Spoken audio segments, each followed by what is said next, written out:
আল্লাহকে নিয়ে কটূক্তি করতেছে।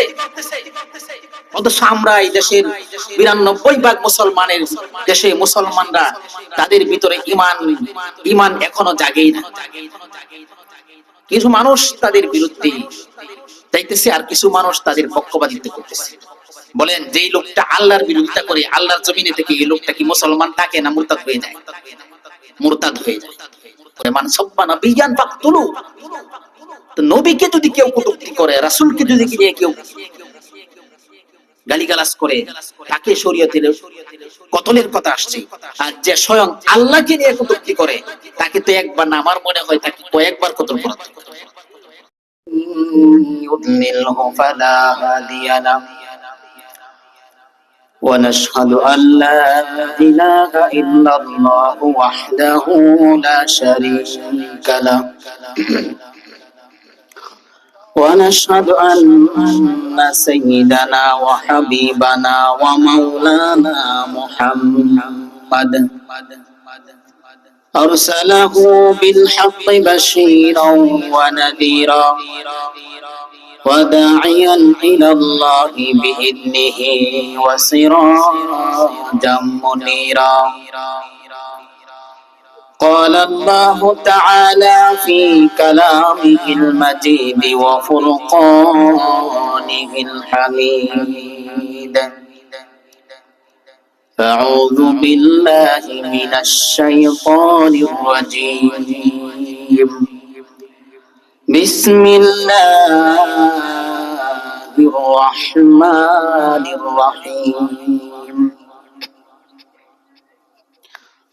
يا أيها الذين آمنوا اتقوا الله حق تقاته ولا تموتن إلا وأنتم مسلمون.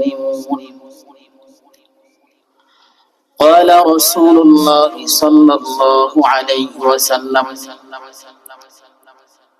القبر روضة من رياض الجنة وحفرة من حفر النار، أو كما قال عليه الصلاة والسلام. সকলেই দুরূদ শরীফ পড়ি। اللهم صل على محمد وعلى آل محمد كما صليت على إبراهيم وعلى آل إبراهيم إنك حميد مجيد. اللهم بارك على محمد وعلى آل محمد كما باركت على إبراهيم وعلى آل إبراهيم إنك حميد مجيد. পাটদা দক্ষিণপুরের পার মোসাম্মদ রাবিয়া আক্তার ও এলাকাবাসীর উদ্যোগে মৃত ব্যক্তিদের রূহের মাগফিরাত কামনায় বার্ষিকী ওয়াজ ও দোয়ার মাহফিলে সম্মানিত সভাপতি হযরত মাওলানা জালালউদ্দিন সাহেব, মুহতামিম হযরত সুমাইয়া রাদিয়াল্লাহু তাআলা আনহা কওমি মহিলা মাদ্রাসা বগুড়া কিশোরগঞ্জ এবং উত্তম মাহফিলের প্রধান অতিথি জাতীয় পুরস্কারপ্রাপ্ত কারি হাফেজ হযরত মাওলানা জুবাইর আহমদ সাহেব, খতিব বাইতুশ শফিক জামে মসজিদ বোটবাজার গাজীপুর, এবং মাগরিব থেকে নিয়ে এই পর্যন্ত আর অনেক স্থানীয় উলামায়ে কেরাম ওয়াজ ফরমাইছেন। আল্লাহ তাআলা আমাদের সকলকে এই পর্যন্ত যা আলোচনা হয়েছে ওর উপর আমল করার তৌফিক দান করুন, এবং যারা দ্বীনের আলোচনা করেছেন সকলকে আল্লাহ তাআলা দ্বীনের জন্য কবুল করুক। সকলেই বলি আমিন। আল্লাহ তাআলা আমাদেরকে এই দ্বীনি মজলিসে বসার তৌফিক দান করছেন এবং আমাকে কিছু আলোচনা করার তৌফিক দান করছেন, এই জন্য সকলেই শুকরিয়া আদায় করি আলহামদুলিল্লাহ। আল্লাহ তাআলা যাকে পছন্দ করেন, যাকে মহব্বত করেন, তার মাধ্যমে আল্লাহ তাআলা দ্বীনের কাজ করেন। কেউ শক্তির বলে, টাকার বলে, ক্ষমতার জোরে কেউ নেক কাজ করতে পারে না। আল্লাহ তাআলা যাকে মহব্বত করে, যার প্রতি আল্লাহ তাআলা রহমতের দৃষ্টিতে তাকায়, সেই দিনের কাজ করতে পারে। এই সাআদত বজুরে বাজুনিস তানা বখশত খোদায়ে বখশিয়া। দিনের কাজ করা এটা কেউ শক্তির বলে, ক্ষমতার বলে, টাকার বলে করতে পারে না। এই যে আমরা আছি এখানে, কিছু মানুষ দিনের কথা শুনতেছি, আর অনেক মানুষ প্যান্ডেলের বাইরে দোকানপাটে বসে আড্ডা দিতেছে, ঠিক আছে না? দিতেছে। তারাও আসতে পারে, তাদের শক্তি আছে, সামর্থ্য আছে, কিন্তু তৌফিক নাই। আল্লাহ তাআলা আপনি আমাকে তৌফিক দিয়েছে, এই জন্য দ্বীনি মজলিসে বসার তৌফিক দান করছেন। এটাও কিন্তু অনেক বড় নিয়ামত। কারণ দিলের চাবিকাঠি কার হাতে? আল্লাহর হাতে। আল্লাহ তাআলা আপনি আমার দিলকে ঘুরায় দিয়েছেন এই মজলিসে বসার জন্য, উলামায়ে কেরামের কথা শোনার জন্য। এই যে আল্লাহ তাআলা দিলকে ঘুরায় দেন, আপনি আমি যে নামাজ পড়ি, অনেক মানুষ আছে মসজিদে আজান হয় কিন্তু নামাজ পড়তে আসেন, কিন্তু অনেক মানুষ আছে মসজিদে আজান হওয়ার সাথে সাথে তাদের দিলের মধ্যে, অন্তরের মধ্যে এই কথা ফিকির আসে যে আমার এখন মসজিদে যেতে হবে, নামাজ পড়তে হবে। এই যে কথাটা আসা, এই যে ফিকিরটা আসা, এটাও আল্লাহ তাআলার একটা নিয়ামত। এই জন্য আবার সকলেই দিল থেকে শুকরিয়া আদায় করি, আলহামদুলিল্লাহ।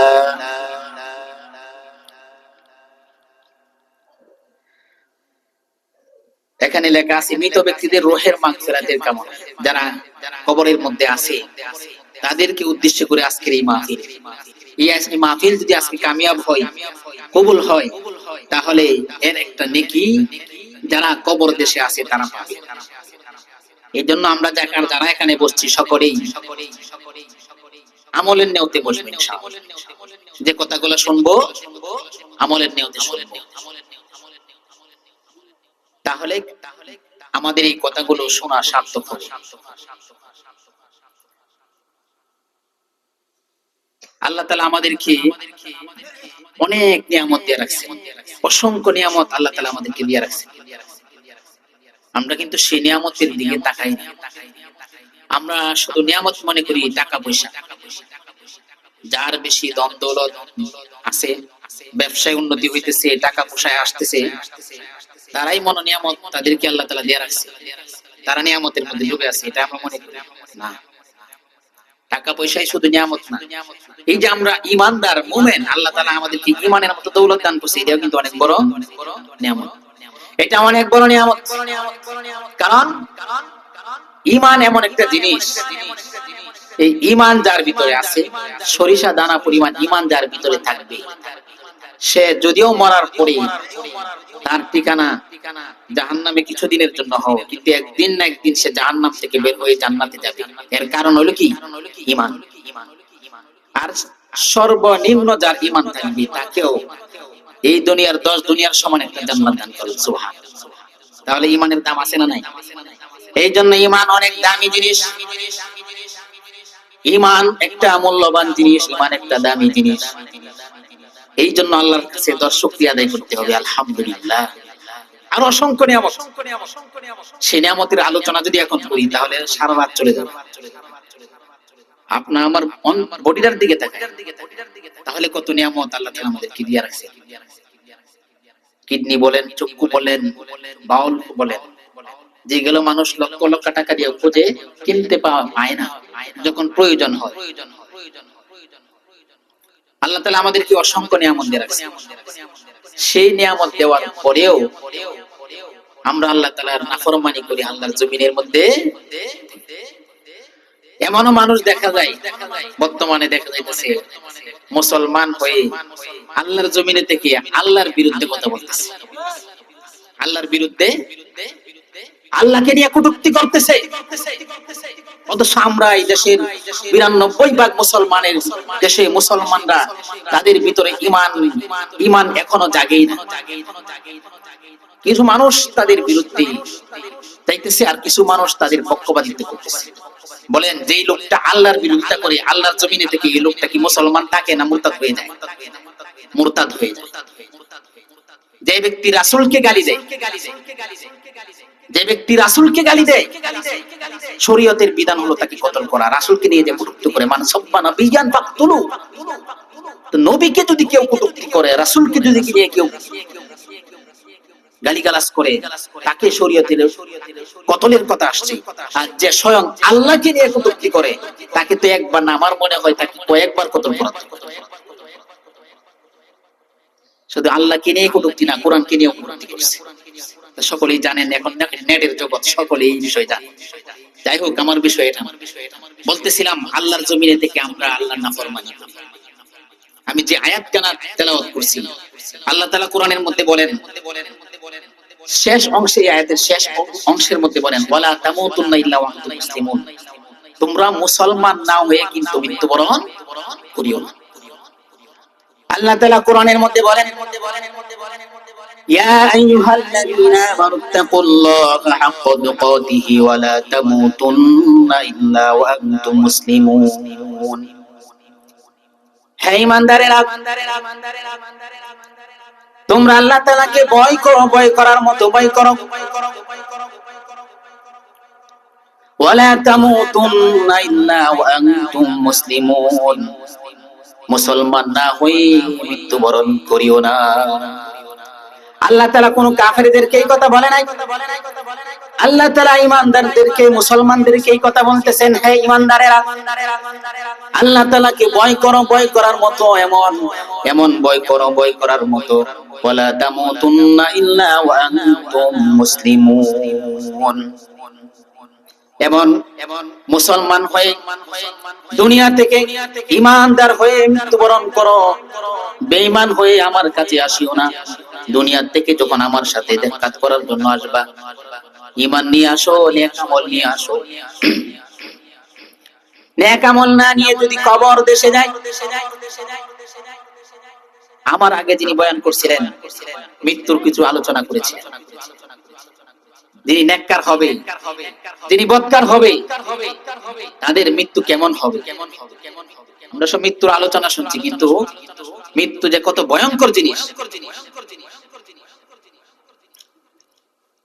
যারা গুনাহগার, বদকার, তাদের মৃত্যু কেমন হবে, কেমন কঠিন হবে, আজকে আমরা সেই আলোচনা শুনব। দুনিয়ার মধ্যে নাফরমানি করতেছি, আল্লাহর বিধানগুলো আমরা পরিপূর্ণভাবে মানতেছি না, আদায় করতেছি না। ও মুসলমান, আল্লাহর নিয়ামত পেয়ে, আল্লাহর নিয়ামতকে আল্লাহর জমিনের মধ্যে চলতেছি, আল্লাহর নাফরমানি করতেছি। মসজিদে আজান হয়ে যায়, নামাজ পড়তে যায় না। মসজিদে মুয়াজ্জিনে আজান দেয়, আমার দিলটা মসজিদের দিকে রুজু হয় না। নামাজ পড়ি না, আল্লাহর হুকুম মানি না, মন চাই জিন্দেগি দুনিয়ার মধ্যে চলতেছি। আল্লাহ তাআলা দুনিয়ার মধ্যে আপনা আমাকে কেন পাঠাইছেন? আল্লাহ তাআলা কোরআনের আয়াতের মধ্যে বলেন, আল্লাযী খালাকাল মাউতা ওয়াল হায়াতা লিয়াবলুয়াকুম আইয়ুকুম আহসানু আমালা। দুনিয়ার মধ্যে আমি তোমাদেরকে হায়াত দিয়ে সৃষ্টি করলাম, এরপরে তোমাদের মওত হবে। মাঝখানের জিন্দেগিতে হায়াতটা আমি তোমাদেরকে দান করলাম। কেন দান করলাম? এটা পরীক্ষা করার জন্য, কে তোমাদের মধ্যে ভালো আমল করে আসে। কিন্তু আমরা দুনিয়ার মধ্যে এমন ভাবে চলাফেরা করতেছি, আমাদের চলাফেরা দেখে মনে হয় আর মৃত্যু আর কোনোদিন হবে না। মৃত্যুর কথা বলে গেছি, মওতের কথা বলে গেছি, কবরের জিন্দেগির কথা বলে গেছি। আমাদের চলাফেরার দ্বারা এটা মনে হয় যে কবর দেশে আর আমাদের যেতে হবে না। মৃত্যু মনে হয় আমাদের সামনে আর আসবে না।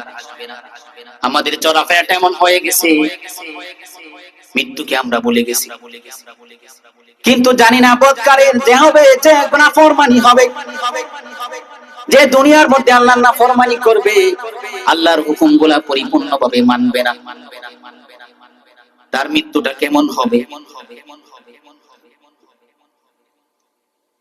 আল্লাহ তাআলা দুনিয়ার জমিনের মধ্যে থেকে যখন কোন বদকারকে উঠায় নিবে, আল্লাহ তাআলা মালাকুল মউত ফেরেশতা আজরাইল আলাইহিস সালামকে বলবে, হে আজরাইল, তুমি জমিনের মধ্যে যাও, ওই নাফরমান বান্দাটাকে আমার কাছে ধরে নিয়ে আসো। তাকে দুনিয়ার মধ্যে অনেক নিয়ামত দিয়েছিলাম, তাকে অনেক সুখ দিয়েছিলাম, অনেক ধন দৌলত দিয়েছিলাম, সব দিক দিয়ে আমি তাকে নিয়ামত দিয়ে ডুবিয়ে রাখছিলাম। যাও যাও, তাকে ধরে নিয়ে আসো, আমি তার জন্য কঠিন আযাবের ব্যবস্থা করে রাখছি। আজরাইল আলাইহিস সালাম আল্লাহ তাআলার হুকুমে জমিনের মধ্যে চলে আসবেন। হাদিসের মধ্যে আসছে আল্লাহ রাসূল সাল্লাল্লাহু আলাইহি সাল্লাম বলেন, আজরাইল আলাইহিস সালাম এমন একটা খারাপ চেহারার আকৃতিতে ওই বৎকারের সামনে হাজির হবেন। 12টা মুখ থাকবে তার, 12 সূরাতের আকৃতি ধরবেন। তার চেহারাটাকে এমন খারাপ আকৃতি করে ওই বৎকার মুমূর্ষু ব্যক্তির সামনে হাজির হবে। এবং ওই আজরাইল আলাইহিস সালামের সাথে আরো 500 ফেরেশতা নিয়ে আসবেন। প্রত্যেক ফেরেশতার হাতে জাহান্নামের আগুনের তামাম বড় বড় পেয়ালা থাকবে। এই তামার পেয়ালাগুলো জাহান্নামের আগুনে উত্তপ্ত হয়ে রয়েছে। আর কিছু ফেরেশতা থাকবে, যেই ফেরেশতাদের হাতে জাহান্নামের দুর্গন্ধযুক্ত চট থাকবে, যে চট থেকে জাহান্নামের দুর্গন্ধ বের হবে। ময়লাযুক্ত কাপড় থাকবে তাদের হাতে। আর কিছু ফেরেশতা থাকবে জাহান্নামের আগুনের বেত নিয়ে আসবে। আজরাইল আলাইহিস সালাম যখন ওই বৎকার মুমূর্ষু ব্যক্তির কাছে এসে বসবেন, বসে ওই ব্যক্তিকে বলবেন, হয় অভিশপ্ত রূহ, তুমি তাড়াতাড়ি বের হয়ে আসো। ওই ব্যক্তির কাছে, ওই ব্যক্তির সামনে তার যে ঠিকানা, জাহান্নামের দৃশ্যগুলা ওই ব্যক্তির সামনে উপস্থাপন করবে। জাহান্নামের কোন জায়গায় তার ঠিকানা হবে, এই ঠিকানাগুলো তাকে দেখানো হবে। এটাই তোমার বাসস্থান হবে, এখানে তোমার যাইতে হবে। ওই শাস্তি, ওই জাহান্নামের দৃশ্যগুলা দেখি ওই মৃত ব্যক্তির যে মুমূর্ষু ব্যক্তি থাকবে, ওই ব্যক্তির রূহটা তার ভেতরে দৌড়াদৌড়ি করতে থাকবে, ছোটাছুটি করতে থাকবে। জাহান্নামের যে ফেরেশতা আজরাইল আলাইহিস সালাম, ওনার হাতে একটা জাহান্নামের হাতুড়ি থাকবে, আগুনের হাতুড়ি। এই হাতুড়ির উপর দিয়ে কাঁটা থাকবে।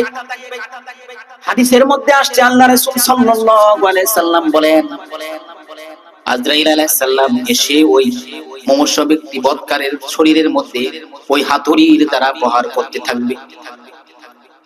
এবং এই মুমূর্ষু ব্যক্তি, বৎকার ব্যক্তি, যে দুনিয়ার মধ্যে আল্লাহর হুকুম মানত না, নাফরমানি করত, নামাজ পড়তো না, সে চিৎকার শুরু করে দিবে। সেই তার চিৎকারের আওয়াজ দুনিয়ার কোনো মানুষ শুনবে না, দুনিয়ার কোনো মানুষ শুনবে না। দুনিয়ার মানুষ ওই মুমূর্ষু ব্যক্তির পাশে বসে শুধু এতটুকুই দেখবে, সে আজরাইলকে দেখে তার চোখটা উল্টে গেছে।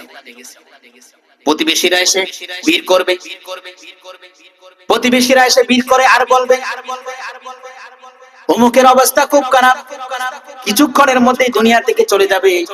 প্রত্যেকেই কিন্তু এই কথাগুলো বলবে। এই অবস্থাটা আপনার আমার হবে না? হবে না। চিন্তা করি দুনিয়ার মধ্যে কিভাবে চলতেছে।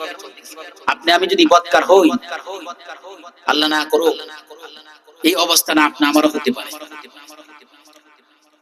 এরপরে আজরাইল আলাইহিস সালাম তার শরীরের মধ্যে আঘাত করতে থাকবে। আঘাত করার পরে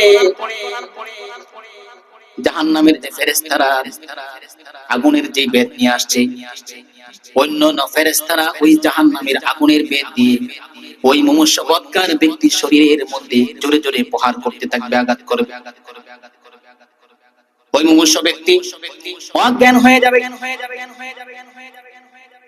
হাদিসের মধ্যে আল্লাহ রাসূল সাল্লাল্লাহু আলাইহি সাল্লাম বলেন, আজরাইল আলাইহিস সালাম তার রূহটা যখন তার জানটা কবজ করবে, তার রূহটা বের করবে, তার পায়ের বুড়া আঙ্গুল থেকে রূহ বের করা শুরু করবে।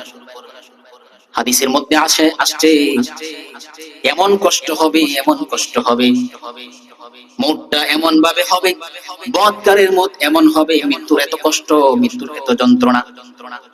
হাদিসের মধ্যে আল্লাহ রাসূল সাল্লাল্লাহু আলাইহি সাল্লাম বলেন, একটা জীবিত ছাগলকে যদি চামড়া চিলা হয়, তাহলে যেমন কষ্ট হয় তার চাইতে বেশি কষ্ট হবে। আল্লাহ রাসূল হাদিসের মধ্যে বলেন, ওই সময় যদি দুনিয়ার সমস্ত পানিও তার সামনে এনে দেওয়া হয়, এরপরে তার পিপাসা মিটবে না। হাদিসের মধ্যে আল্লাহ রাসূল সাল্লাল্লাহু আলাইহি সাল্লাম বলেন, যখন তার রূহটাকে পায়ের আঙ্গুল থেকে যখন বের করা শুরু করবে, রূহটা বের হইতে চাইবে না, দেহের ভিতরে ছোটাছুটি করবে, রূহটাকে পায়ের আঙ্গুল থেকে টেনে এনে পায়ের গোড়ালির মধ্যে আটকে রাখবে, আর এদিক দিয়ে জাহান্নামের ফেরেশতারা জাহান্নামের মেয়ে দিয়ে তাদের উপর আঘাত করতে থাকবে। যদি বদকার হয়ে দুনিয়া থেকে বিদায় হয়, তাহলে মৃত্যুর থেকেই আমাদের শাস্তি শুরু হয়ে যাবে।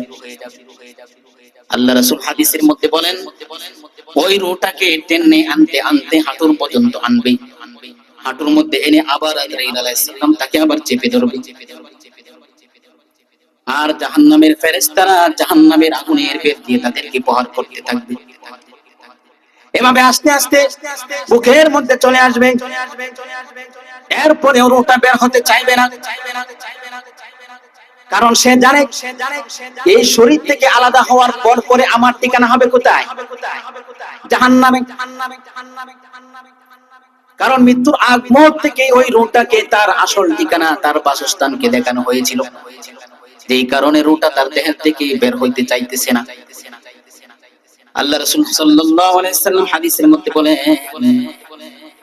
হে আমার সাহাবীরা, বদকারের মৃত্যু এমন কষ্ট হবে, তার রূহটাকে যখন আজরাইল আলাইহিস সালাম বের করবে, বের করার পরে ওই জাহান্নামের পচা গন্ধযুক্ত যে কাপড়গুলো আছে, এই কাপড় দ্বারা পেঁচাইয়া ফেরেশতারা আকাশের দিকে চলে যাবে, ওই রূহটাকে নিয়ে আকাশের দিকে অর্ধ আকাশের দিকে চলে যাবে।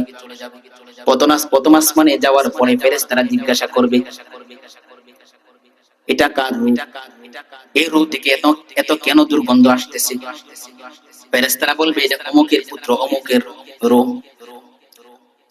ফেরেশতারা বলবে, তার জন্য আসমানের দরজা খোলা হবে না, লা তুফাত্তাহু লাহুম আবওয়াবুস সামা, আসমানের দরজা তার জন্য খুলবে না, আসমানের দরজা তার জন্য খুলবে না।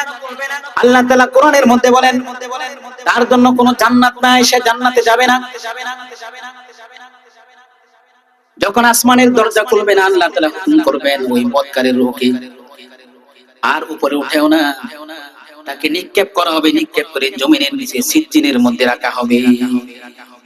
আল্লাহ তাআলা কোরআনের মধ্যে বলেন, কাল্লা ইন্না কিতাবাল ফুজ্জারি লাফি সিজ্জিন ওয়া মা আদরাকা মা সিজ্জিন কিতাবুম মারকুম। হে মুসলমান, সিজ্জিন কি জিনিস তোমরা জানো নি?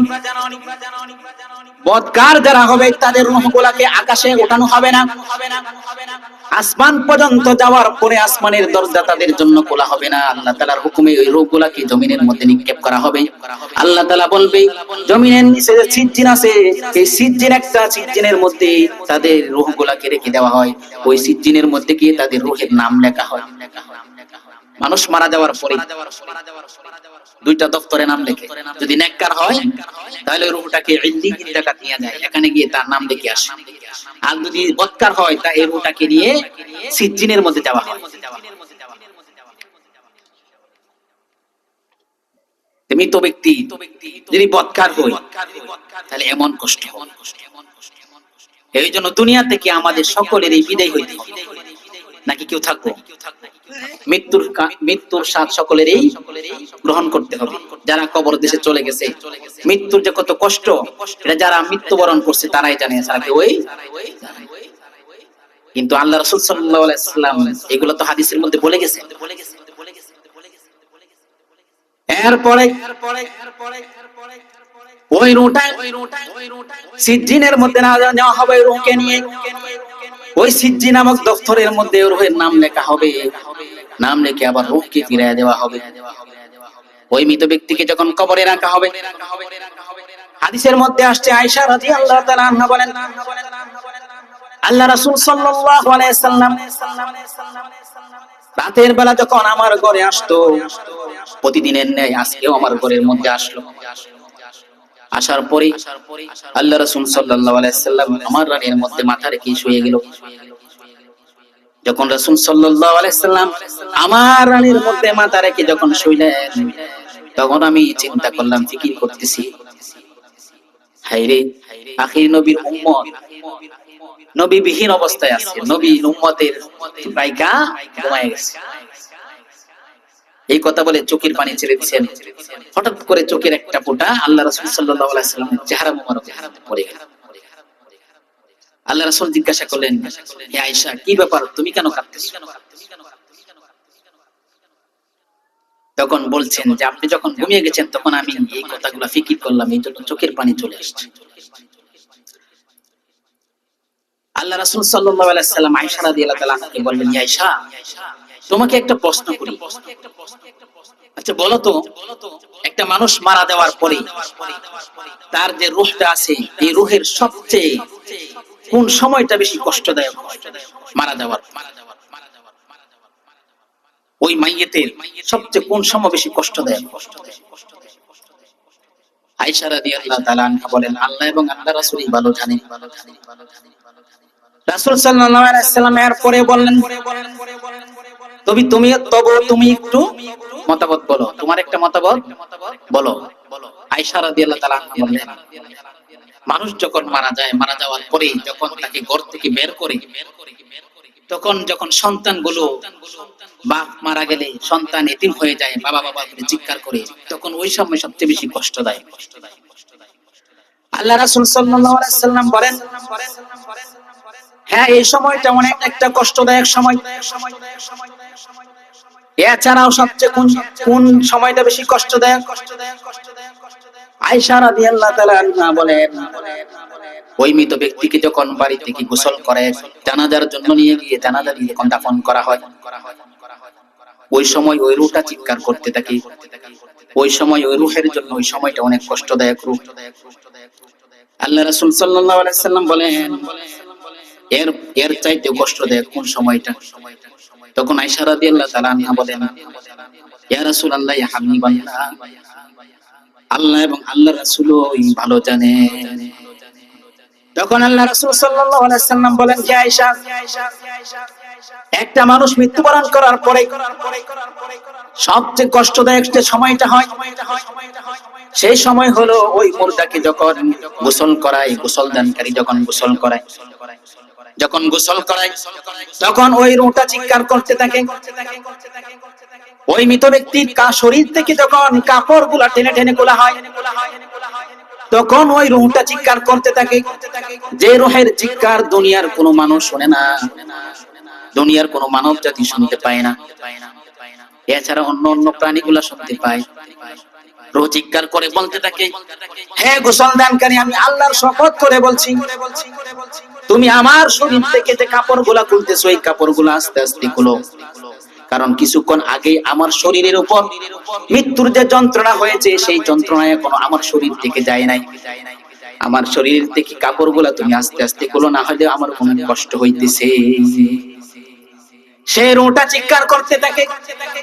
এরপরে যখন তার শরীরের মধ্যে যখন পানি ঢালে, আবার রূহটা চিৎকার করতে থাকে আর বলতে থাকে, হে গোসলদানকারী, আল্লাহ শপথ করি তোমাকে বলি, এই শরীরের মধ্যে বেশি ঠান্ডা পানিও দিও না, আবার বেশি গরম পানিও দিও না, কারণ এই শরীরের মধ্যে কিছুক্ষণ আগে মৃত্যুর যন্ত্রণার কারণে আমার শরীরটা কত বিক্ষত হয়ে গেছে। বেশি গরম পানিও দিও না, বেশি ঠান্ডা পানি দিও না। এরপরে যখন গোসলদানকারী যখন ওই মৃত ব্যক্তিকে যখন গোসল দেয়, সাবান দিয়ে যখন দলতে থাকে, আবার রূহটা চিৎকার করতে থাকে আর বলতে থাকে, হে গোসলদানকারী, আমার শরীরের মধ্যে তুমি আস্তে আস্তে ডলা দাও, কারণ আমার শরীরের মধ্যে মৃত্যুর যে যন্ত্রণার যে কারণে আমার শরীরটা কত বিক্ষত হয়ে রয়েছে। এভাবে রূহটা চিৎকার করতে থাকে। আল্লাহ রাসূল সাল্লাল্লাহু আলাইহি ওয়াসাল্লাম হাদিসের মধ্যে বলেন, হে আয়েশা, এরপরে যে সময়টা রূহটা বেশি রূহের দিবে কষ্ট সময়টা হয়, যখন গোসল দেওয়ার পরে যখন সাদা কাফন পরানো হয়, কাফন পরিয়ে যখন কাফনের মুখগুলা বেঁধে দেওয়া হয়, তখন রূহ চিৎকার করতে থাকে আর বলতে থাকে, হে মানুষ, হে প্রতিবেশীরা, গোসল দেওয়ার পরে আমার কাফনটাকে তোমরা বেঁধে দিও না, কিছু সময় খোলা রাখো, যখন যেন আমার সন্তানরা, আমার প্রতিবেশীরা আমার চেহারাটাকে দেখতে পারে। এরপরে যে সময়টা হয় ওটা বেশি চিৎকার করে যখন তাকে বাড়ি উঠান থেকে যখন জানাজার জন্য মাঠে নিয়ে যাওয়া হয়, ওই সময় ওটা চিৎকার করে আর বলতে থাকে, হে আমার প্রতিবেশীরা, আমাকে তোমরা কোথায় নিয়ে যাইতেছো? এত মহব্বত করে আমি বাড়ি বানাইলাম, এত মহব্বত করে এত সুন্দর ঘর বানাইলাম, এত মহব্বত করে আমি বিবিকে এত ভালোবাসতাম, সন্তানকে ভালোবাসতাম, আর কিছু সময় আমাকে বাড়ির উঠানের মধ্যে রাখো, নিয়ে যাও না, আর কিছু সময় রাখো, কারণ আজকেই তো শেষ সময়, আর কোনোদিন এখানে আমাকে আনা হবে না। এভাবে ওটা চিৎকার করতে থাকে। যখন কবর পর্যন্ত নিয়ে যাওয়া হয় জানাজার পরে, এরপরে ওটা চিৎকার করে আর বলতে থাকে, তোমরা কোথায় নিয়ে যাইতেছো আমাকে? মাটি দেওয়ার যখন শুরু হয়, কবরের উপর যখন মাটি দেওয়া হয়, তখন বলতে থাকে আর চিৎকার করে আল্লাহ শপথ করে বলছি, আর কিছুক্ষণ সময় আমার কাছে তোমরা অবস্থান করো। ও দুনিয়ার মানুষ, কার মহব্বতের পরে আমরা আল্লাহকে ভুলে গেলাম? কোন জিনিসের মহব্বতে পরে আল্লাহকে ভুলে গেলাম? আল্লাহ তাআলা কোরআনের মধ্যে বলেন, ইয়া আইয়ুহাল ইনসানু মা গাররাকা বিরাব্বিকাল কারীম। হে মানব জাতি, কোন জিনিস আমি রব্বে কারীম থেকে তোমাদেরকে দূরে সরায় রাখলো? যে রব্বে কারীম, যে আল্লাহ তোমাদেরকে আমি সৃষ্টি করলাম, আল্লাযী খালাকাকা ফাসাওয়াকা ফাআদালাক ফি আইয়ি সূরাতিন মা শাআ রাক্কাবাক। কত সুন্দর চেহারা দিয়ে আমি বানাইলাম তোমাকে, যে চেহারার মধ্যে কোনো খুঁত নাই। কত সুন্দর চোখ দিলাম, নাক দিলাম, হাত দিলাম, সবকিছু দিয়া দিলাম। এত নিয়ামত পাওয়ার পরেও কোন জিনিস আমি রব্বে কারীম থেকে তোমাকে দূরে সরায় রাখলো? এরপরে যখন ওই বদকারকে যখন কবরের মধ্যে রাখা হয়, রাখার পরে তাকে কবরের ফেরেশতারা এসে যখন সওয়াল করে, প্রশ্ন করে, ওই বদকার উত্তরগুলা দিতে পারে না। প্রত্যেক প্রশ্নের মধ্যে সে বলে, লা আদরি, আমি জানি না, আমি জানি না।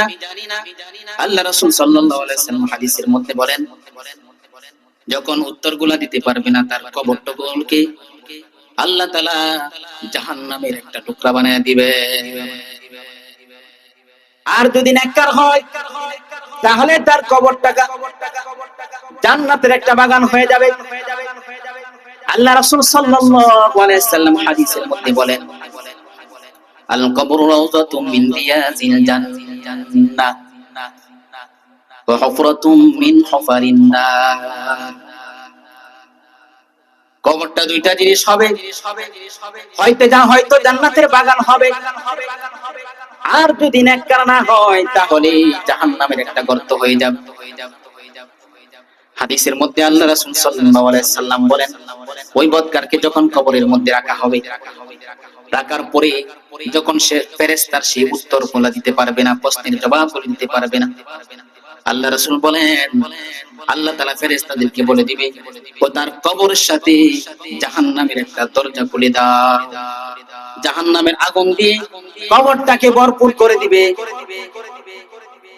জাহান্নামের আগুন কত কঠিন হবে! আল্লাহ তাআলা কোরআনের মধ্যে বলেন, জাহান্নামের আগুন এত কঠিন হবে, দুনিয়ার আগুন যদি শরীরের চামড়ার মধ্যে লাগে তাহলে শরীরের চামড়ার মধ্যে ঠসা পড়ে যায়, আর জাহান্নামের আগুন যদি শরীরের চামড়ার মধ্যে লাগে তাহলে কলিজা পর্যন্ত পুড়ে বোনা হয়ে যাবে। যদি দুনিয়া থেকে নেক আমল না নিয়ে যায়, খাঁটি ঈমানদার না হয়ে যদি মৃত্যুবরণ করি, তাহলে আমাদের মৃত্যুর শাস্তিগুলা, আমাদের এমন অবস্থা হবে, আমাদের মৃত্যুর সময় এই আযাবগুলা হবে। এই জন্য আল্লাহ তাআলা কোরআনের মধ্যে বলছেন, ওয়ালা তামুতুন্না ইল্লা ওয়া আনতুম মুসলিমুন। মুসলমান না হয়ে মরিও না, কারণ মৃত্যু সকলেরই আসবে। যার যেখানে মত লেখা আছে ঠিক এই সময়ে কি হবে? মৃত্যু হবে। আর যদি নেককার হয় তাহলে নেককারের মৃত্যু কেমন হবে? নেককারের মৃত্যু কেমন হবে? হাদিসের মধ্যে আল্লাহ রাসূল সাল্লাল্লাহু আলাইহি সাল্লাম বলেন, একজন নেককার যখন মৃত্যুবরণ করবে, আল্লাহ তাআলা যখন একজন ঈমানদার খাঁটি মুমিন বান্দাকে দুনিয়া থেকে তুলে নেবে, আল্লাহ তাআলা আজরাইল আলাইহিস সালামকে পাঠাইবেন, বলবেন যাও যাও আমার এই নেককার বান্দাকে দুনিয়া থেকে নিয়ে আসো, তার জন্য আমার জান্নাত অপেক্ষা করতেছে, জান্নাতের নিয়ামতগুলো অপেক্ষা করতেছে, যাও যাও তাকে নিয়ে আসো। আজরাইল আলাইহিস সালাম সুন্দর একটা মানুষের রূপ ধরে ওই লোকের সামনে আসবে। ওই আজরাইলের সাথেও 500 ফেরেশতা থাকবে। প্রত্যেক ফেরেশতা পাগড়িওয়ালা থাকবে, পাগড়ি অবস্থায় থাকবে। প্রত্যেকের হাতে রায়হানের ফুল তুলে থাকবে। প্রত্যেক ফুলের মধ্যে 12 ধরনের রং থাকবে। প্রত্যেক রং থেকে বিভিন্ন ধরনের খুশবু বের হবে। যখন ওই নেককার ব্যক্তির কাছে তার রূহটা বের করার জন্য আসবে, আজরাইল আলাইহিস সালাম ওই নেককারের মাথার কাছে এসে বসে তাকে জান্নাতের দৃশ্যগুলো দেখানো হবে। তার ঠিকানা কোথায় হবে? ফেরেশতারা তাকে বলতে থাকবে, তোমার জন্য সুসংবাদ, তোমার জন্য সুসংবাদ, ওই দেখো তোমার স্থান জান্নাতের মধ্যে, তোমার ঠিকানা। জান্নাতের হুরগুলা ওই নেককার ব্যক্তি মুমূর্ষু অবস্থায় দেখতে থাকবে। জান্নাতের নিয়ামতগুলা, নাজ নিয়ামতগুলা দেখতে থাকবে। জান্নাতের এই নাজ নিয়ামতগুলা নেককার ব্যক্তির রূহ দেখার কারণে, দেখার সাথে সাথে ওই রূহটা শরীর থেকে বের হওয়ার জন্য ছটফট করা শুরু করে দিবে। এরপরে যখন ওই রূহটা বের হবে, জান্নাত থেকে একটা রেশমি রুমাল নিয়ে আসবে। জান্নাতের রুমাল দুনিয়ার কোন রুমাল না, যে জান্নাতের রুমাল দিয়ে মিশকে আম্বরের খুশবু বের হবে। আল্লাহ রাসূল সাল্লাল্লাহু আলাইহি সাল্লাম হাদিসের মধ্যে বলেন, ওই নেককারীর থুতনির নিচে ওই জান্নাতের মিশকে আম্বরের যে রুমালটা, এই রুমালটা ধরে দিবে। রূহটার সাথে সাথে ওই মিশকে আম্বরের কাপড়ের মধ্যে চলে আসবে। ফেরেশতারা ওই রূহকে নিয়ে কাছে দিকে যাবে আর সুসংবাদ দান করবে, স্বাগতম জানাইতে থাকবে। বলেন সুবহানাল্লাহ। ওই জন্য নেককার হওয়ার দরকার আছে না নাই? আমাদের খাঁটি ঈমানওয়ালা হতে হবে, নেক কাজ করতে হবে। আল্লাহ তাআলা কোরআনের মধ্যে বলেন, আমান কানা ইয়ারজু লিকা রাব্বিহি ফালইআমাল আমালান সলিহা। আমি রব্বে কারীমের কাছে যে সাক্ষাৎ করতে চাও, মুলাকাত করতে চাও, তাহলে দুনিয়ার মধ্যে বেশি বেশি নেক আমল করো, তাহলে তোমার সাথে আমি ভালো আচরণ করব। ইন্নাল্লাযীনা আমানু ওয়া আমিলুস সলিহাতি কানাত লাহুম জান্নাতুল ফিরদাউসি নুজুলা। যারা ঈমান আনবে, নেক আমল করবে, তাদের জন্য আল্লাহ কি রাখছেন? জান্নাতুল ফিরদাউস। জান্নাতুল ফিরদাউস। এই জন্য মৃত্যুর আগে নিজের অতীতের গুনাহের জন্য তওবা করতে হবে। কারণ দুনিয়ার মধ্যে আল্লাহ তাআলা আমাদেরকে পাঠাইছেন আল্লাহর ইবাদতের জন্য, কিন্তু আমাদের দ্বারা নাফরমানি হয় কি হয় না? গুনাহ হয়ে যায়।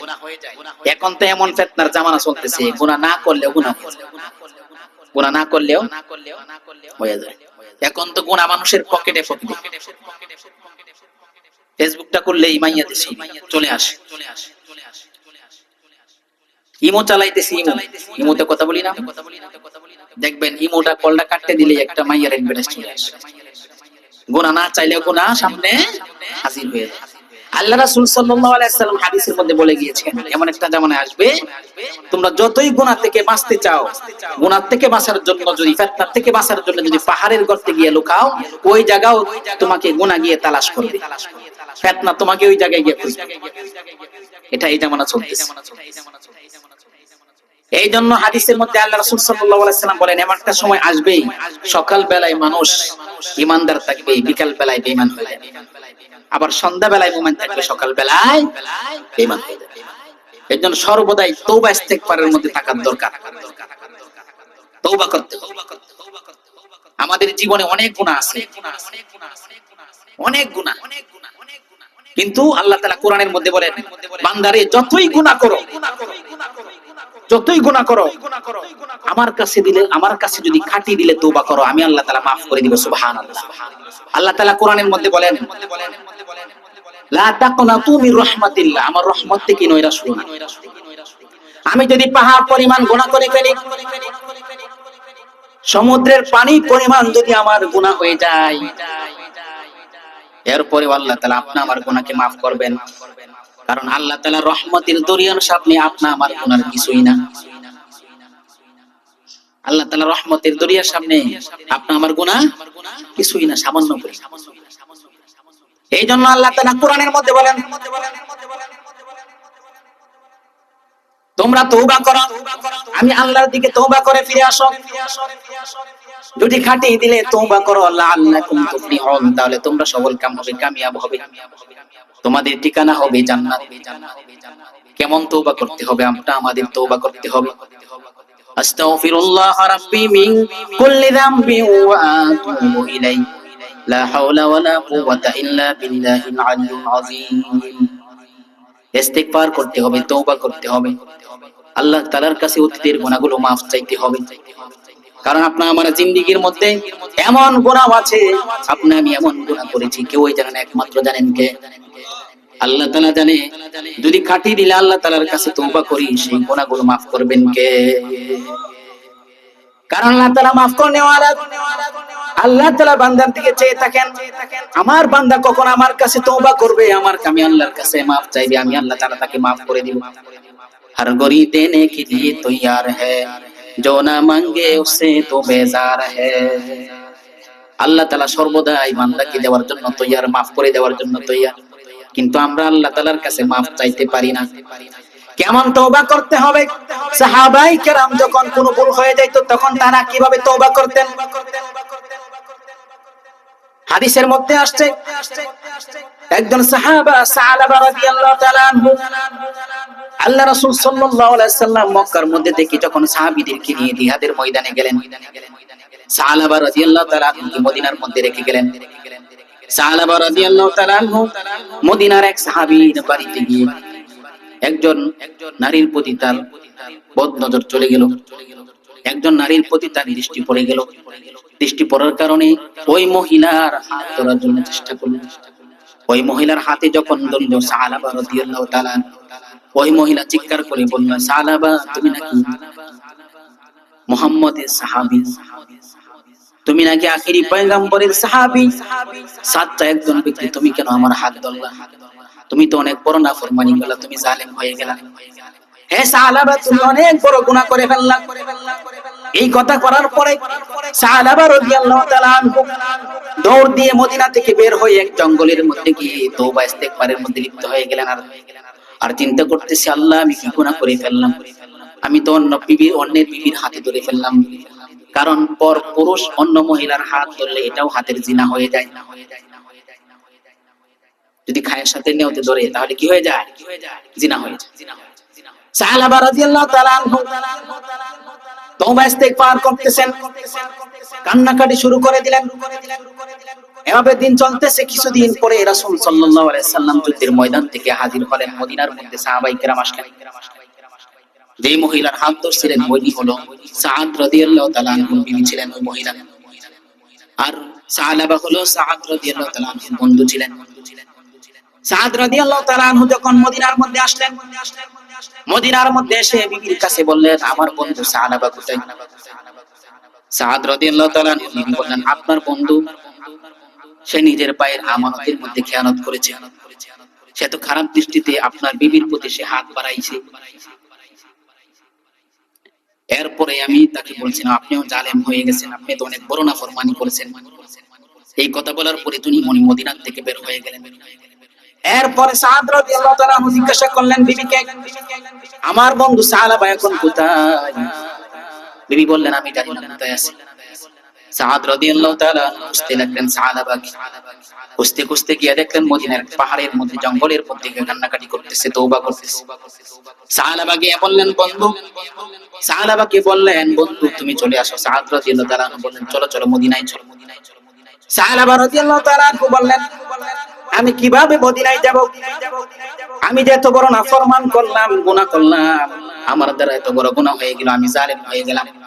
এই চেহারা নিয়ে আমি মদিনার মানুষকে এই চেহারা কিভাবে দেখাইব? আমার এই নাফরমানির চেহারা আমি রাসূলকে কিভাবে দেখাইব? উম্মতকে কিভাবে দেখাইব? এরপরেও সাদ রাদিয়াল্লাহু তাআলা সাহাবাকে বলতেছেন চলো চলো মদিনায় চলো। সাহাবা রাদিয়াল্লাহু তাআলা বললেন বন্ধু তুমি যদি আমাকে নিয়ে যেতে হয় তাহলে আসামে কি যেভাবে হাতের মধ্যে দড়ি বেঁধে টেনে নেওয়া হয় আমাকেও হাতটা এভাবে বেঁধে বেঁধে টেনে হেসড়ে হেসড়ে মদিনার মধ্যে নিয়ে যাও, যাতে মানুষ মনে করতে পারে আমি একজন আসামি। এরপরে নিয়ে গেলেন সাদ রাদিয়াল্লাহু তাআলা আনহু, সাহাবা রাদিয়াল্লাহু তাআলা আনহুকে মদিনার মধ্যে নিয়ে যাওয়ার সময় সাহাবা রাদিয়াল্লাহু তাআলা আনহু বললেন হে আমার বন্ধু চলো চলো, সর্বপ্রথম আমি আবু বকর রাদিয়াল্লাহু তাআলা আনহুর কাছে যাব, যাই উনার কাছে গিয়ে আমি আমার কথা বলি, দেখি উনি আমাকে maaf করেন কিনা। আবু বকর রাদিয়াল্লাহু তাআলা আনহুর বাড়িতে গিয়ে হাজির হলেন। দুই বন্ধু সাদ রাদিয়াল্লাহু তাআলা আনহু সাহাবা রাদিয়াল্লাহু তাআলা আনহুকে নিয়ে আবু বকর রাদিয়াল্লাহু তাআলা বাড়িতে হাজির হলেন।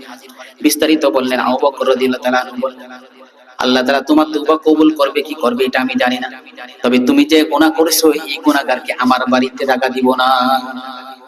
সাহাবা রাদিয়াল্লাহু তাআলা আনহু চোখের পানিগুলো ছেড়ে দিলেন, ছেড়ে দিয়ে বলেন চলো চলো ওমর রাদিয়াল্লাহু তাআলা আনহুর বাড়িতে যাই। ওমরের বাড়িতে গেল, তিনিও জায়গা দিলেন না। আলী রাদিয়াল্লাহু তাআলা আনহুর কাছে গেল, উনিও জায়গা দিলেন না। উনি শেষে ওমর রাদিয়াল্লাহু তাআলা আনহুর বাড়িতে যখন গেলেন জায়গা দিলেন না। সাহাবা রাদিয়াল্লাহু তাআলা আনহু বললেন হে আমার দোস্ত চলো চলো আখিরি নবী হুজুর পাক সাল্লাল্লাহু আলাইহি ওয়াসাল্লামের কাছে যাই। রাসূল সাল্লাল্লাহু আলাইহি ওয়াসাল্লামের দরবারে যখন হাজির হলেন, হাজির হওয়ার পরে বিস্তারিত বললেন আল্লাহ রাসূল কি জবাব দিলেন, যাও তুমি এমন গরম নাফরমানি করেছো, এমন গুনাহ করেছো, আল্লাহ তোমার তওবা কবুল করবে কি করবে না আমি জানি না, তবে তোমাকে আমার দরবারে জায়গা নাই। সাহাবা রাদিয়াল্লাহু তাআলা আনহু দৌড় দিয়ে আবার জঙ্গলের মধ্যে চলে গেলেন। চলে গিয়ে এমন ভাবে কান্নাকাটি করতেছে, আল্লাহ তাআলার দরবারে তওবা করতেছে, ইস্তেগফার করতেছে। কিছুক্ষণ পরে আল্লাহ তাআলা জিবরাইল আলাইহিস সালামকে পাঠিয়ে দিলেন, হে জিবরাইল তুমি যাও যাও আমার হাবিবের কাছে যাও, গিয়ে বলো সাহাবা রাদিয়াল্লাহু তাআলা যে গুনাহ করছে, যদিও গুনাহ করে সে তো আমার বান্দা, সে এমন ভাবে তওবা করতে আমি আল্লাহ তাআলা সাহাবা রাদিয়াল্লাহু তাআলা তার তওবা কবুল করে আমি তার জিন্দেগীর গুনাহগুলো maaf করে দিলাম। জিবরাইল আলাইহিস সালাম যখন আল্লাহ রাসূল সাল্লাল্লাহু আলাইহি সাল্লামের দরবারে হাজির হলেন, আল্লাহ রাসূল সাল্লাল্লাহু আলাইহি সাল্লাম সাহাবীদেরকে ডেকে বললেন আমার সাহাবীরা তোমরা কোথায়, যাও যাও সাহাবা কোথায় আছে তাকে খুঁজে বের করে আনো। ওমর রাদিয়াল্লাহু তাআলা দাঁড়ায় গেলেন, ইয়া রাসূলুল্লাহ আমি আগে যাব। আবু বকর রাদিয়াল্লাহু তাআলা দাঁড়ায় গেলেন, আমি আগে যাব। সালমান ফারসি রাদিয়াল্লাহু তাআলা দাঁড়ায় গেলেন, ইয়া রাসূলুল্লাহ আমি আগে যাব। প্রথমে কি ওই জায়গা দেন, এখন সবাই দেন। সকলে বের হলেন, সাহাবা রাদিয়াল্লাহু তাআলা আনহুকে খুঁজতে খুঁজতে পাহাড়ের মধ্যে জঙ্গলের মধ্যে পেলেন। ওই জায়গার মধ্যে যখন পেয়ে সাহাবা রাদিয়াল্লাহু তাআলা আনহুকে ওমর রাদিয়াল্লাহু তাআলা আনহু দিয়ে দেখে সাহাবা কান্নাকাটি করতেছে, আল্লাহ আমি এই গুনাহ করার কারণে কেউ আমাকে মদিনার মধ্যে জায়গা দিল না। ইয়া রব্বে কারীম এখন তুমি ছাড়া আমার আর কেউই নাই, তুমি রহমান তুমি রহিম, রব্বে কারীম তুমি যদি আমাকে maaf না করো, আমার জিন্দেগীর গুনাহগুলো maaf না করো, আর কোনো দরবার নাই। ইস্তেগফার করতেছি মাওলা তোমার কাছে তওবা করতেছি, তুমি আমার জিন্দেগীর গুনাহগুলো maaf করে দাও। পিছন দিয়ে গিয়ে ওমর রাদিয়াল্লাহু তাআলা সাহাবার হাতে ধরলেন, সাহাবা চলো চলো রাসূল তোমাকে দেখেছে, রাসূলের দরবারে জিবরাইল ওহিয়া হাজির হয়েছে, তোমার ব্যাপারে ওহী নাযিল হয়েছে, চলো চলো। সাহাবা রাদিয়াল্লাহু তাআলা কি রাসূলের দরবারে যখন নিয়ে যাব ওই সময় ফজরের সময় হয়ে গেছে। গিয়া দেখি রাসূল সাল্লাল্লাহু আলাইহি সাল্লাম ফজরের নামাজ পড়তেছে, ফজরের নামাজের মধ্যে সূরা ফাতিহা পড়ে সূরা কেরাত পড়া শুরু করলেন। সাহাবা রাদিয়াল্লাহু তাআলা ফজরের নামাজের মধ্যে জামাতের শরীক হলেন। রাসূল সাল্লাল্লাহু আলাইহি সাল্লাম সূরা ফাতিহা পড়ে যখন সূরা পড়া শুরু করলেন, আলহাকুমুত তাকাসুর হাত্তা যুরতুমুল মাকাবির, এই আয়াতটা যখন পড়লেন, পড়ার সাথে সাথে সাহাবা রাদিয়াল্লাহু তাআলা একটা চিৎকার দিয়ে জমিনের মধ্যে পড়ে গেলেন। রাসূল সাল্লাল্লাহু আলাইহি সাল্লাম সালাম ফিরিয়ে বললেন আমার সাহাবীরা সাহাবার মাথার মধ্যে পানি ঢালো। একজন সাহাবী সাহাবা রাদিয়াল্লাহু তাআলা গায়ে শরীরে হাত দিয়ে বলে, ইয়া রাসূলুল্লাহ ইয়া হাবিবাল্লাহ সাহাবার দুনিয়ার জমিনের মধ্যে না। আল্লাহ রাসূল সাল্লাল্লাহু আলাইহি সাল্লাম সাহাবা রাদিয়াল্লাহু তাআলা আনহুর কাফন দাফনের ব্যবস্থা করে যখন জানাজার জন্য মাঠে যায়, আল্লাহ রাসূল সাল্লাল্লাহু আলাইহি সাল্লাম বুড়া পায়ের আঙ্গুলি বর করে হাঁটতেছে। দাফন করার পরে সাহাবায়ে কেরাম জিজ্ঞাসা করলেন, ইয়া রাসূলুল্লাহ আপনাকে কোনোদিন এমন ভাবে হাঁটতে দেখি নাই, আপনি পুরা পা জমিনের মধ্যে ফালান নাই, শুধু পুরা ভাঙ্গুলের মধ্যে বল দিয়ে কেন হাঁটতেছিলেন? আল্লাহ রাসূল বলেন, হে আমার সাহাবীরা, সাহাবা রাদিয়াল্লাহু তাআলা এমন ভাবে তওবা করেছে, এমন ভাবে তার তওবাটা আল্লাহ তাআলার দরবারে কবুল হয়েছে। মারা যাওয়ার পরে আমি দেখলাম তার জানাজার মধ্যে অসংখ্য ফেরেশতা হাজির হয়েছে এবং সমস্ত ফেরেশতারা নূরের পর বিছায় দেওয়ার কারণে আমি নবী সেই জমিনের মধ্যে হাঁটার জায়গা পাইতেছিলাম না, এই জন্য আমি পুরা আঙ্গুলের মধ্যে বল দিয়ে হাঁটতেছিলাম। এই জন্য কাটিয়ে দিলে তওবা করতে হবে। আজকের এই মাহফিল থেকে আমরা তওবা করে যাই, ইয়া আল্লাহ জীবনে যত গুনাহ করেছি জিন্দেগীর গুনাহগুলো আপনি আমাকে maaf করে দেন, আর কোনো সময় গুনাহ করব না। রব্বানা যালামনা আনফুসানা ওয়া ইল্লাম তাগফির লানা ওয়া তারহামনা লানাকুনান্না মিনাল খাসিরিন। এই দোয়াটা আমরা বেশি বেশি পড়ব। আল্লাহুম্মা ইন্নী যালামতু নাফসি যুলমান কাসীরা। হে আল্লাহ, আমি নিজের নফসের উপর অনেক জুলুম করে ফেলেছি। আল্লাহ মালিক, আমার জিন্দেগীর গুনাহগুলো আপনি maaf করে দেন। আল্লাহ তাআলার কাছে তওবা করলে আল্লাহ তাআলা তওবা কবুল করবেন, কারণ আল্লাহ তাআলা maaf করে দেওয়ার জন্য সব সময় তৈয়ার। আল্লাহ তাআলার কাছে যদি কাটিয়ে দিলে তওবা করি, আল্লাহ তাআলা আপনি আমার জিন্দেগীর গুনাহগুলো maaf করে দিয়ে মুমিনের কাতার মধ্যে আপনি আমার নাম লেখায় দিবেন। এই জন্য সবাই একটু ইস্তিগফার করুন, সবাই আস্তাগফিরুল্লাহ রাব্বি মিন কুল্লি যামবি ওয়া আতুবু ইলাই, লা হাওলা ওয়ালা কুওয়াতা ইল্লা বিল্লাহিল আলিয়্যিল আযীম। কাটিয়ে দিতে যদি কেউ তওবা করে আল্লাহ তাআলা তওবা কবুল করেন। ছোট্ট একটা ঘটনা বলে শেষ করে দিব। মুসা আলাইহিস সালামের জামানায় অনাবৃষ্টি ছিল, অনেক দিন যাবত বৃষ্টি হয় না, জমিনের মধ্যে বৃষ্টি না হওয়ার কারণে জমিনের মধ্যে কোনো ফসল হয় না। মুসা আলাইহিস সালামকে আল্লাহ তাআলা বললেন, হে মুসা, তুমি তোমার পুত্রের লোকদেরকে নিয়ে ময়দানের মধ্যে ইস্তিসকার নামাজ পড়ো, আমার কাছে নামাজ পড়ে দোয়া চাও, আমি আল্লাহ তাআলা জমিনের মধ্যে বৃষ্টি দেব। মুসা আলাইহিস সালাম কওমের লোকদেরকে নিয়ে জমিনের মধ্যে গেলেন। জমিনের মধ্যে গিয়ে যখন নামাজ পড়ার জন্য প্রস্তুতি নেবেন, আল্লাহ তাআলা মুসা আলাইহিস সালামকে জানায় দিলেন, হে মুসা, তুমি যে লোকদেরকে নিয়ে ময়দানের মধ্যে আসছো, এই ময়দানের মধ্যে এমন একজন গুনাহগার আছে, এমন একজন গুনাহগার আছে যে নাকি ব্যভিচারী করেছে, জিনার কাজ করেছে, এমন বড় গুনাহগার। এই গুনাহগারকে ওই মজলিস থেকে উঠায়া দাও। যদি এই গুনাহগার জমিনে এই মজলিসের মধ্যে থাকে, আমি আল্লাহ তাআলা জমিনের মধ্যে বৃষ্টি দিব না। মুসা আলাইহিস সালাম একটু রাগী নবী ছিলেন। আল্লাহ তাআলার এই ঘোষণা শুনে মুসা আলাইহিস সালাম ঘোষণা দিলেন, এই মজলিসের মধ্যে এই জিনাকারী ব্যক্তিকে উঠে চলে যাও। তুমি যদি এই মজলিসের মধ্যে থাকো, তোমার কারণে আল্লাহ তাআলা জমিনের মধ্যে বৃষ্টি দিবে না। তাড়াতাড়ি যাও, মজলিস থেকে উঠে যাও। কেউ ওই মজলিস থেকে উঠে না। এখন এই যে এই গুনাহগার, সে তো নিজে জানে আমি গুনাহ করছি, সে চিন্তা করতেছে এখন যদি আমি এই বড় মজলিস থেকে উঠে চলে যাই, সবাই আমাকে চিনে ফেলবে, আমি গুনাহগার। এখন আল্লাহ তাআলার কাছে তওবা ইস্তিগফার করে জোরে চিৎকার করে কাঁদতেও পারতেছে না, মানুষ দেখে ফেলবে, বুঝে ফেলবে আমি গুনাহগার। ওই লোকটা মাথা নিচ দিকে দিয়ে আল্লাহ তাআলার দরবারে দিলটাকে রুজু করে, আল্লাহ তাআলার দিকে দিলকে মোতাওয়াজ্জু করে তওবা ইস্তিগফার শুরু করে দিলেন, আর দিলে দিলে কান্না শুরু করে দিলেন। ইয়া মালিক, আমি গুনাহ করেছি, দুনিয়ার কেউই জানে না, তুমি জানো। ইয়া আল্লাহ, দুনিয়ার মধ্যে আমি গুনাহ করেছি, আমার বিবি জানে না, আমার সন্তান জানে না, আমার পরিবারের কেউ জানে না, আমার প্রতিবেশীর কেউ জানে না। আল্লাহ তুমি জানো, তুমি দেখছো। আল্লাহ তুমি আমাকে এই গুনাহ করার পরেও জমিনের মধ্যে বেইজ্জতি করিয়ে করছো না, বেইজ্জতি করো নাই। আজকে এই বড় মজলিসের মধ্যে তুমি আমাকে বেইজ্জতি করিও না মালিক। আজকে আমি তওবা করতেছি, আর কোনোদিন এই গুনাহ করব না, ইস্তিগফার করতেছি মালিক, তুমি আমার জিন্দেগীর গুনাহটাকে maaf করে দাও। এভাবে তওবা করতেছে আর ইস্তিগফার করতেছে। এই দিক দিয়ে মুসা আলাইহিস সালাম রাগ হয়ে বলতেছে, ওই লোকটা তুমি কে? তুমি এখনো মজলিস থেকে উঠতেছো না? তুমি যদি না যাও, আল্লাহ তাআলার কাছ থেকে নাম জেনে এরপরে তোমাকে মজলিস থেকে অপমান করে দূর করে দিব, বের করে দিব। ওই লোকটা মুসা আলাইহিস সালামের এই ঘোষণা শুনে তার অন্তরটা আবার কেঁপে গেল।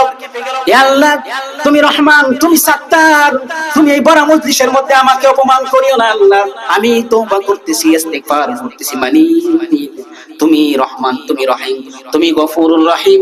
ইয়া আল্লাহ, তোমার দয়ার সাগর এত বড়, আমার এই পাহাড় পরিমাণ, দুনিয়া আসমান পরিমাণ গুনাহ তোমার রহমানের দরিয়ায়, রহমতের দরিয়ার মধ্যে কিছুই না। রব্বে কারীম, তুমি যদি আমাকে মাফ করে দাও, তোমার রহমতের দরিয়ার মধ্যে কোনো কমতি হবে না।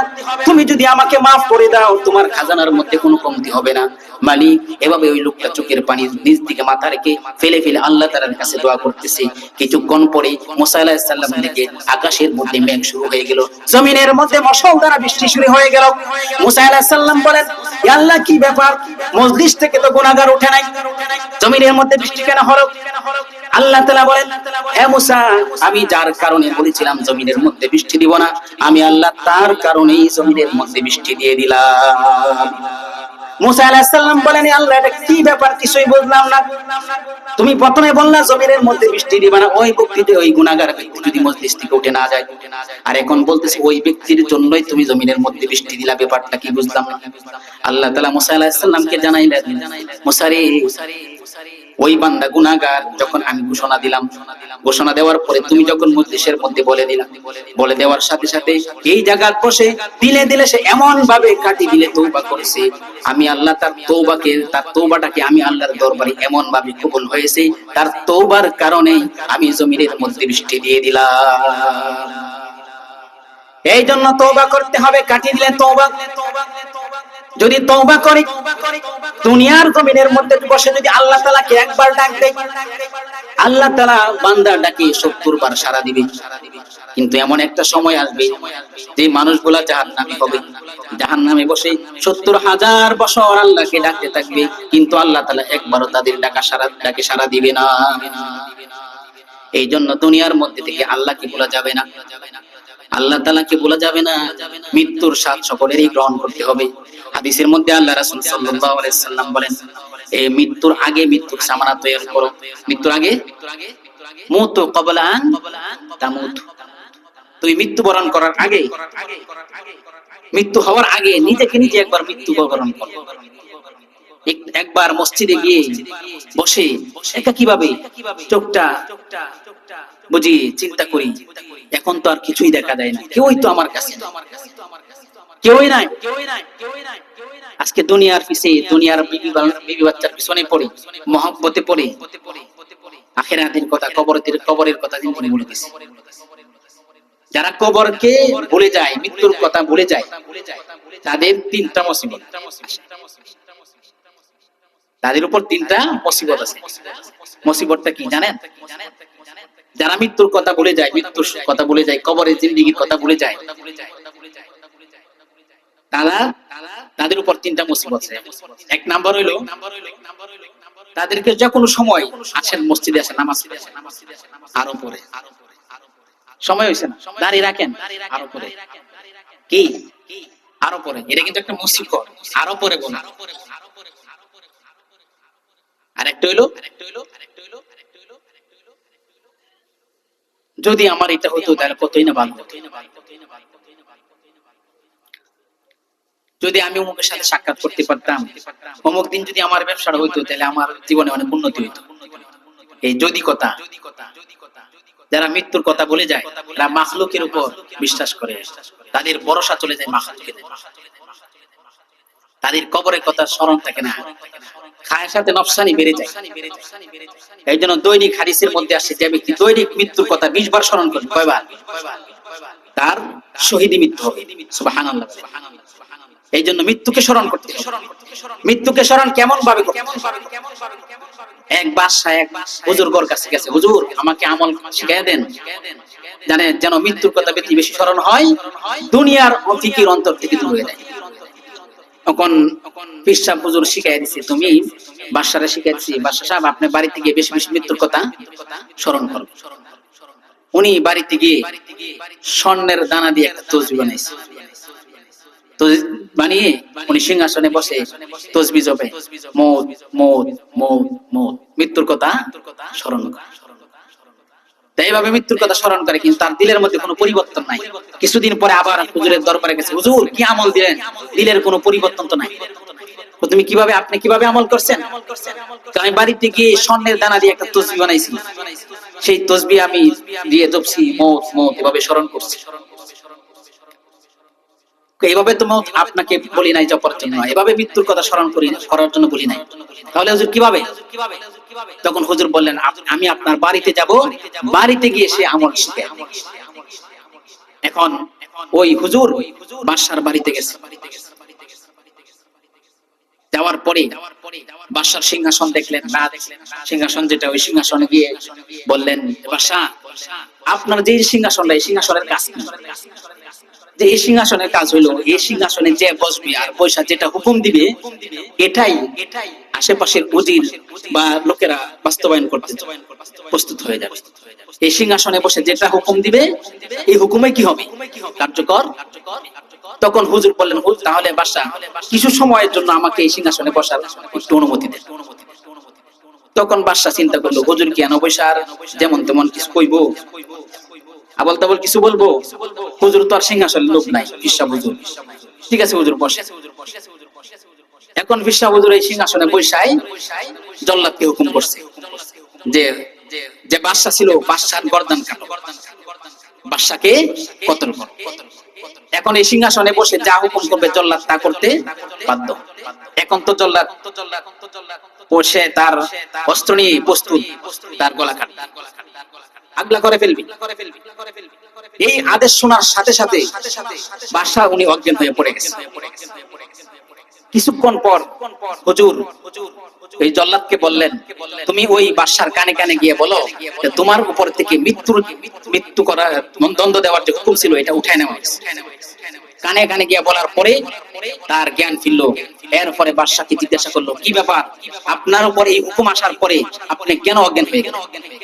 হুজুর আপনি যখন এখানে বসে হুকুম দিবেন গর্দান কাটার জন্য, তখন আমি নিশ্চিত বুঝতে পারছি এখন আমার মৃত্যু হয়ে যাবে। কারণ আমি জানি এখানে বসে কেউ কাউকে যদি কেউ হুকুম করে, এটা জল্লাদ বাস্তবায়ন করতে প্রস্তুত। এই কথা বলার পরে আপনি যখন বলছেন আর জল্লাদ যখন প্রস্তুত হয়েছে, তখন আমি মনে করছি এখন আমার এখন আমার মৃত্যু হয়ে যাবে। তখন হুজুর বললেন, আপনি যে এখন মৃত্যুর কথা শুনে যে অজ্ঞান হয়ে গেলেন, আমি আপনাকে বলছি এমন মৃত্যুর কথা স্মরণ করার জন্য দৈনিক 100 বার, কেবলমাত্র আপনার একবার হয়েছে। এই জন্য আল্লাহ তাআলা আমাদের সকলকেই কবরে যাওয়ার আগে কবরের সামানা তৈরি করার তৌফিক দান করুক। মৃত্যুর আগে খাঁটি ঈমান নিয়ে খাঁটি মুসলমান হয়ে কবরে যাওয়ার তৌফিক দান করুক।